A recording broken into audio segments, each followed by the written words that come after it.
Everything you've been told about losing weight is built around one number, calories. Eat fewer of them, the theory goes, and the fat will come off. So you've tried that. You cut your portions. You passed on dessert. You tracked your food in an app. Maybe you did it for weeks, maybe months, and the belly is still there. And you're starting to wonder if something is wrong with you, if your body is broken, if it's just too late. I want to tell you something today that I tell my patients who come to me after years of trying this approach. Nothing is wrong with you. Your body is not broken. The model you've been given is broken. Counting calories after 60 is like trying to fix a broken engine by measuring how much gas you put in. The engine is the problem, not the fuel quantity.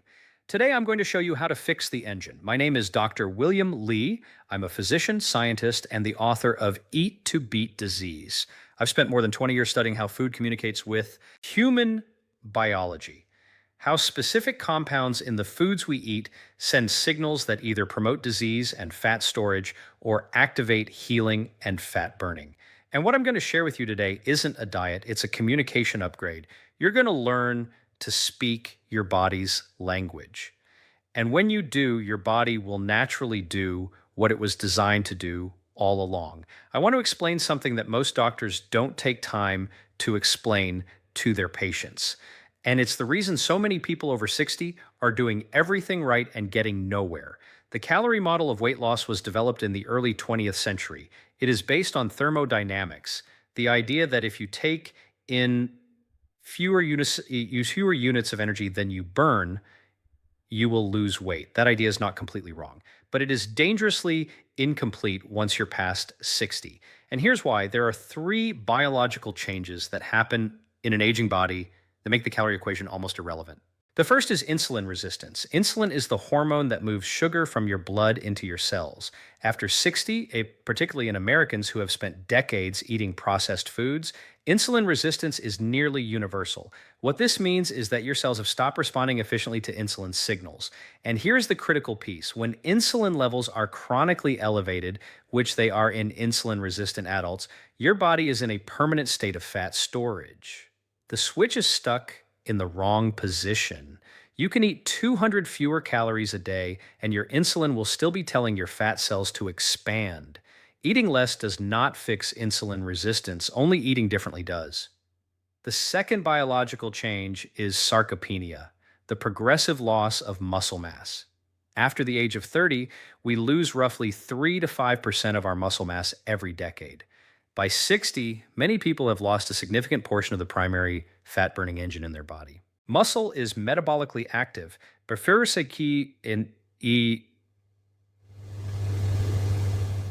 it burns calories at rest. Less muscle means a slower resting metabolism. Now here's the trap. When you cut calories without addressing protein quality, your body responds by breaking down even more muscle for energy. You lose weight on the scale to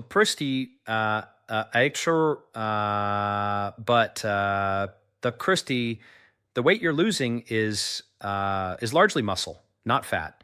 Your metabolism gets slower, and when you inevitably eat normally again, the fat comes back faster than before. This is why almost every calorie restriction approach leaves people worse off than when they started. The third change is a shift in the gut microbiome. Your gut is home to trillions of bacteria that play a direct role in how your body processes food. There are two dominant bacterial families that matter here, Firmicutes and Bacteroidetes.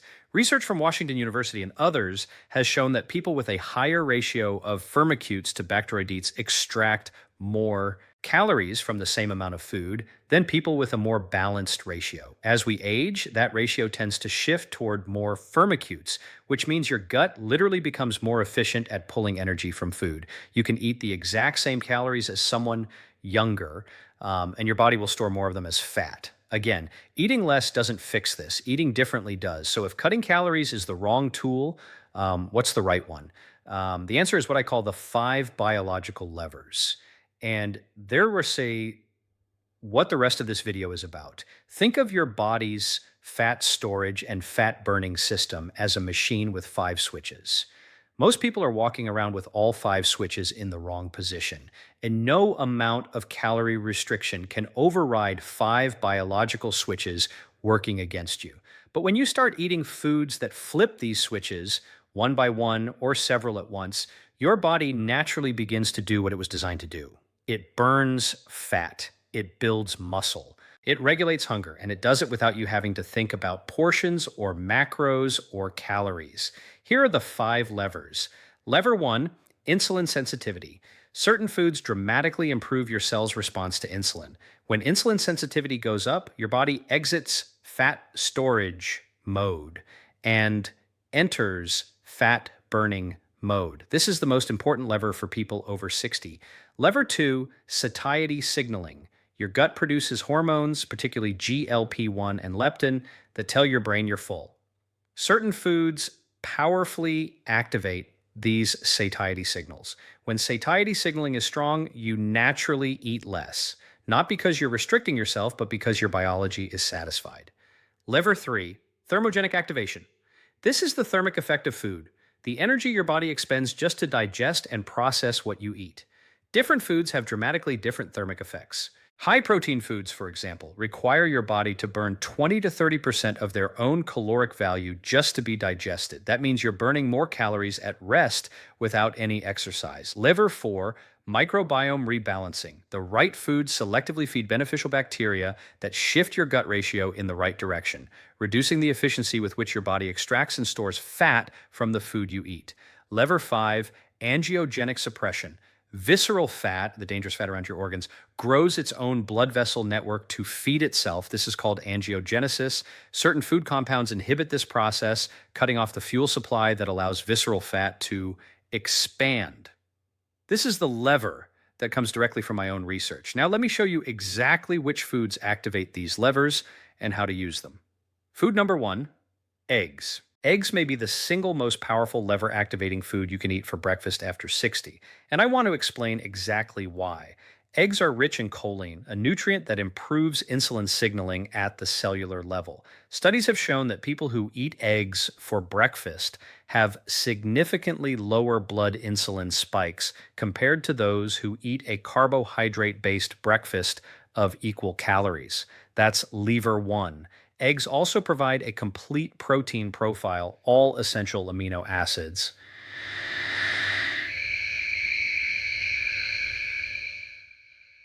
Which powerfully activates GLP-1, the same satiety hormone that weight loss drugs like Ozempic target. Multiple randomized trials have shown that people who eat eggs for breakfast consume significantly fewer calories over the following 36 hours. Not because they tried to, but because their satiety signaling was stronger.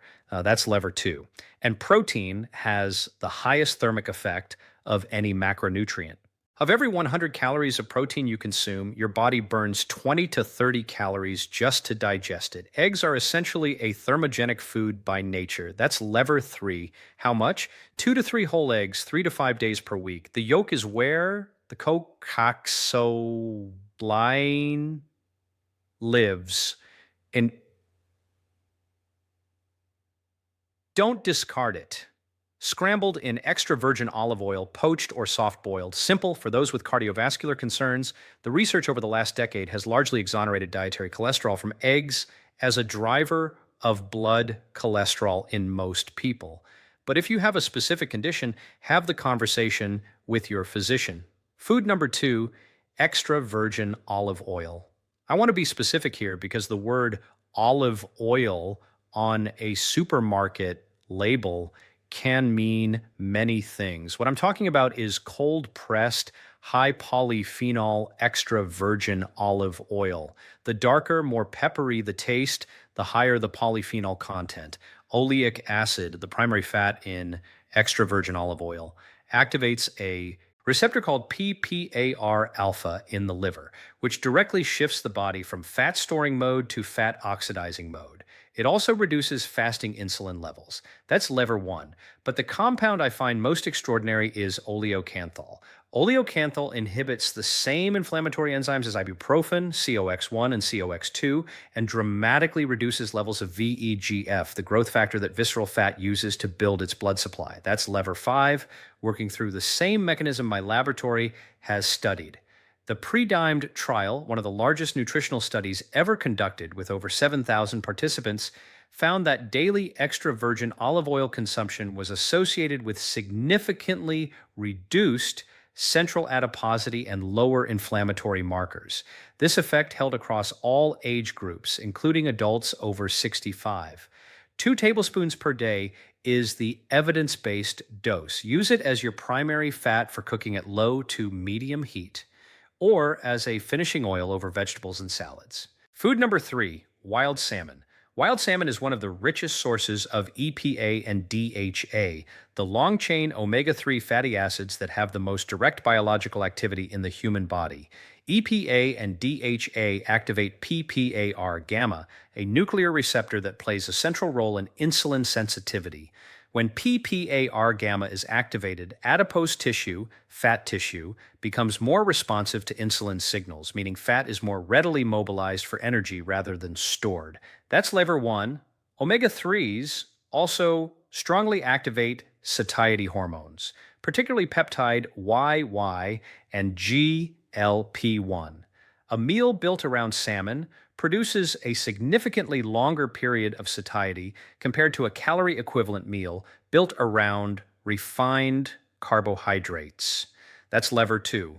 And the omega-3s in salmon selectively feed lactobacillus and bifidobacterium species in the gut, the bacteria most associated with lower visceral fat mass and healthier firmicutes to bacteroidetes ratios. That's lever 4. 2 to 3 servings per week is the target. Wild-caught Alaskan salmon has roughly twice the omega-3 content of most farmed Atlantic salmon. Canned wild salmon is nutritionally equivalent to fresh and is far more accessible. Food number 4, lentils and beans. If I could choose one food category that the majority of my American patients over 60 are dramatically under-eating, it would be this one. Lentils, chickpeas, black beans, and kidney beans are uniquely rich in resistant starch marker, a type of fiber that your digestive enzymes cannot break down. Instead, it travels to the colon intact, where it becomes food for your gut bacteria. When your microbiome ferments resistant starch, it produces short-chain fatty acids, primarily butyrate. Butyrate does several remarkable things.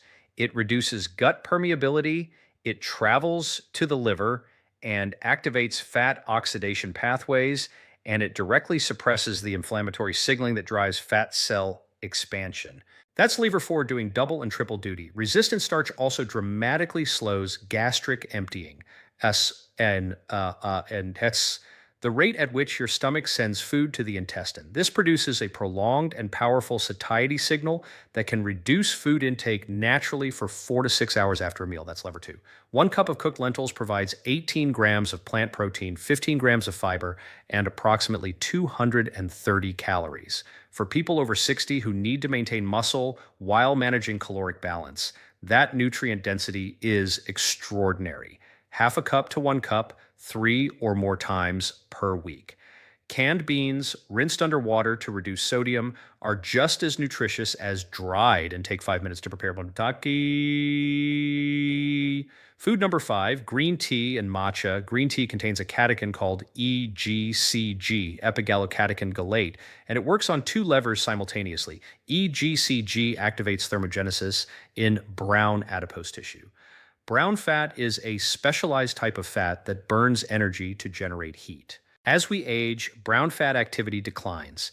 EGCG reactivates it. Studies measuring resting metabolic rate have shown that regular green tea consumption increases fat oxidation by 8 to 12% without any change in exercise or food intake. That's lever 3. EGCG is also one of the most studied natural inhibitors of VEGF, the same angiogenic signal that allows visceral fat to grow its blood supply.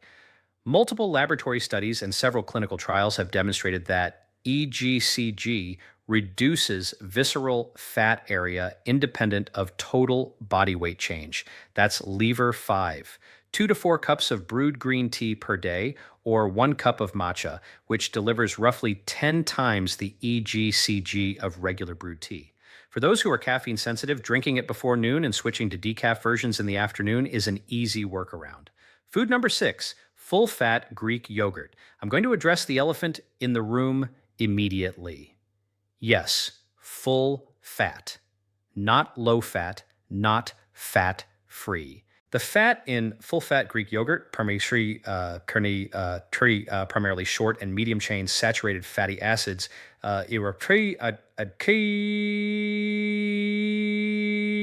plays a direct role in activating satiety hormones in the small intestine.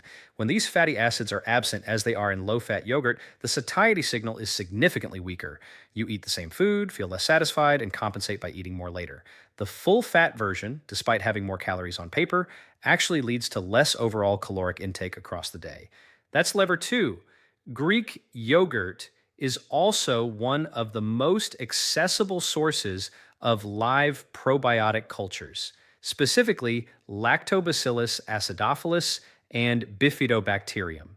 These species are among the most studied for their direct association with lower visceral fat mass and healthier gut microbiome composition. That's lever 4. Look for live and active cultures on the label.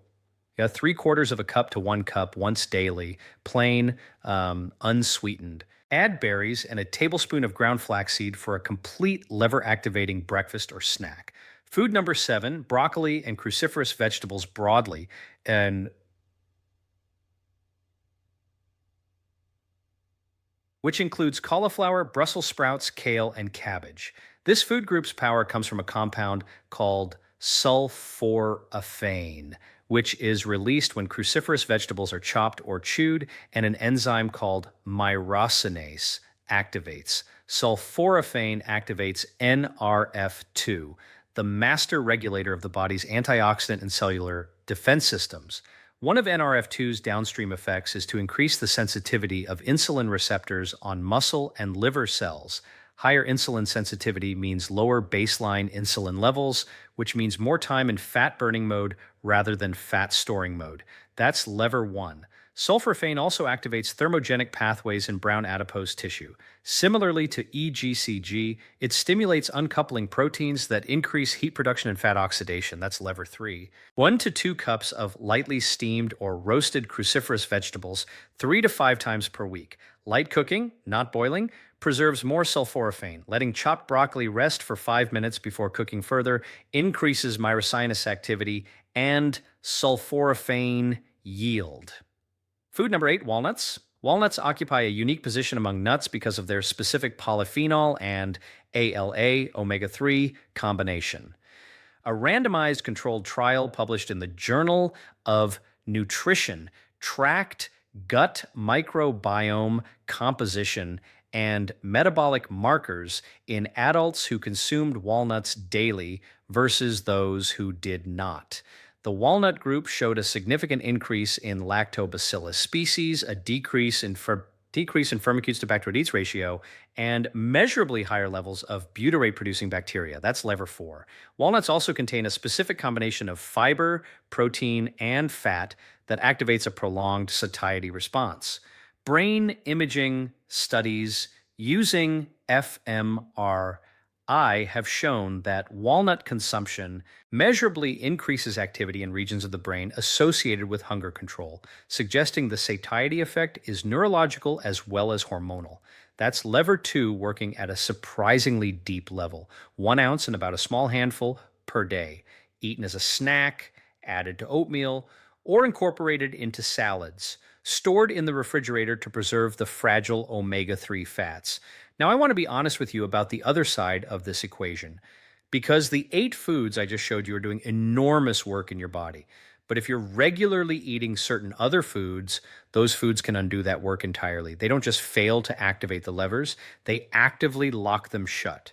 I see this all the time in my patients. They're eating well in some areas and unknowingly sabotaging themselves in others. So let me show you the 4 biggest offenders, and more importantly, the easy swaps. The first is ultra-processed seed oils.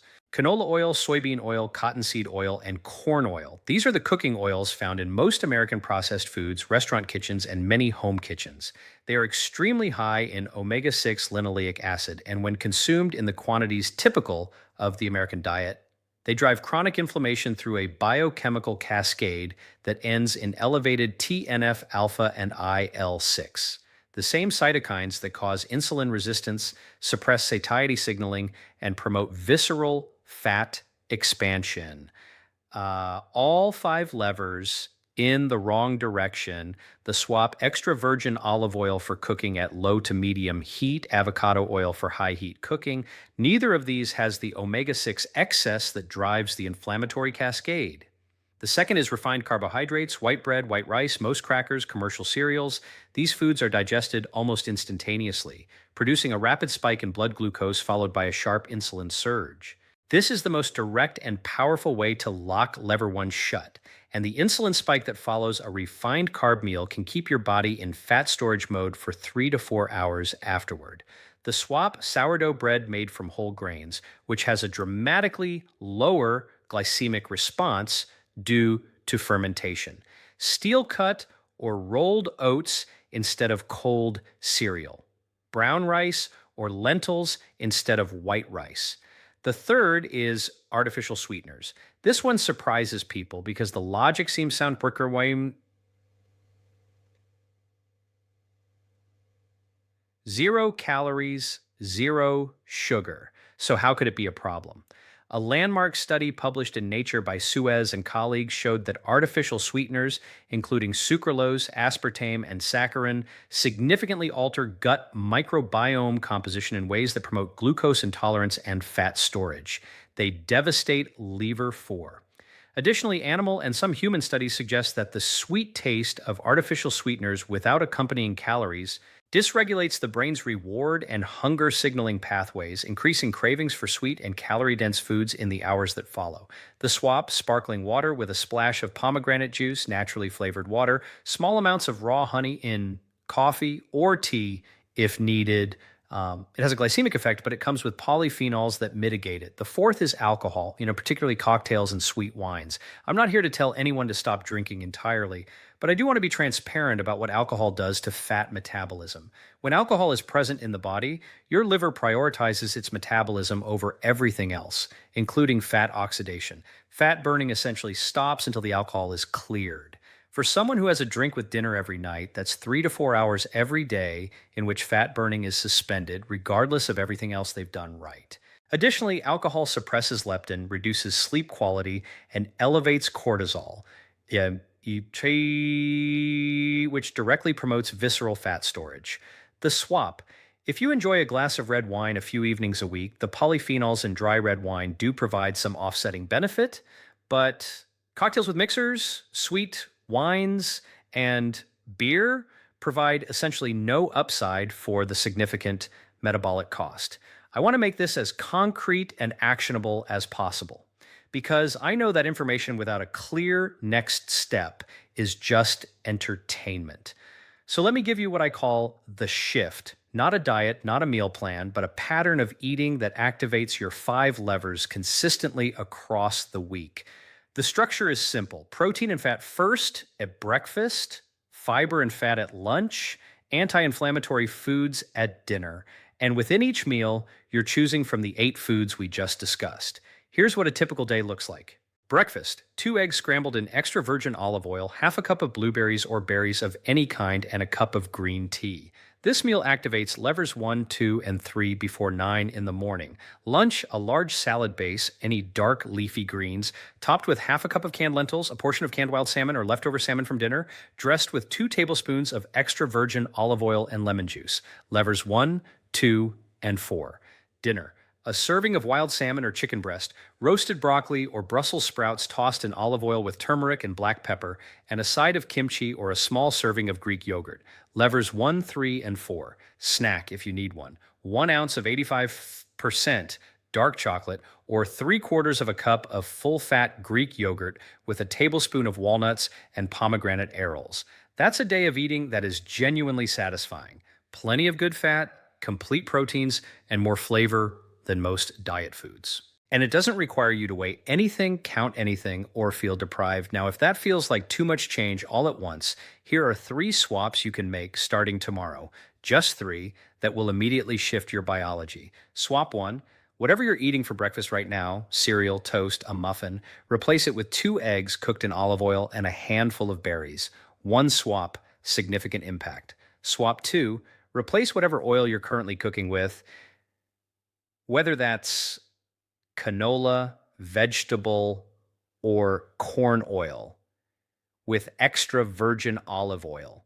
This one change removes the single biggest driver of chronic inflammation in the American diet. Swap three. Replace any diet sodas or artificially sweetened beverages with sparkling water, plain water, or green tea. Your gut microbiome will begin to recover within 72 hours. 3 swaps. You don't have to do anything else to start feeling a difference. What you'll notice first, typically within the first week, is that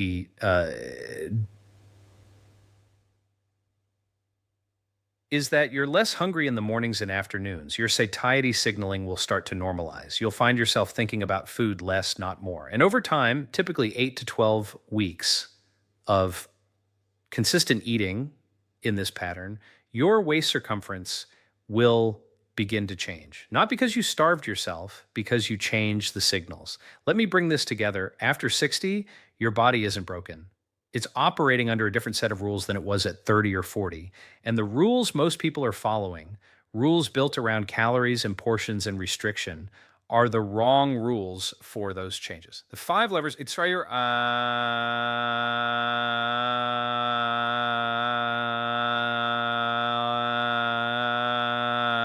Sensitivity, satiety, signaling, thermogenic activation, microbiome rebalancing, and angiogenic suppression are the actual controls of your body's fat storage system. And they respond to food quality, not food quantity. The 8 foods I showed you today, gasasurfiv, isaxi, and B, and deeds, eggs, extra virgin olive oil, wild salmon, lentils, green tea, full-fat Greek yogurt, cruciferous vegetables, and walnuts.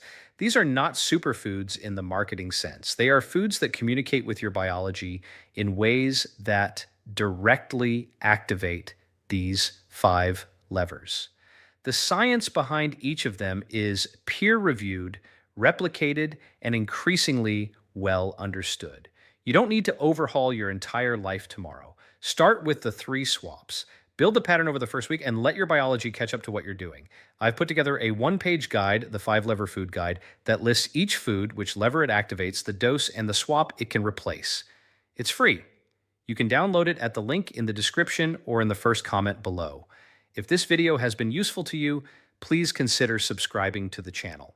The community here at Aging Strong Together is one I take seriously. Your questions directly shape what I make next.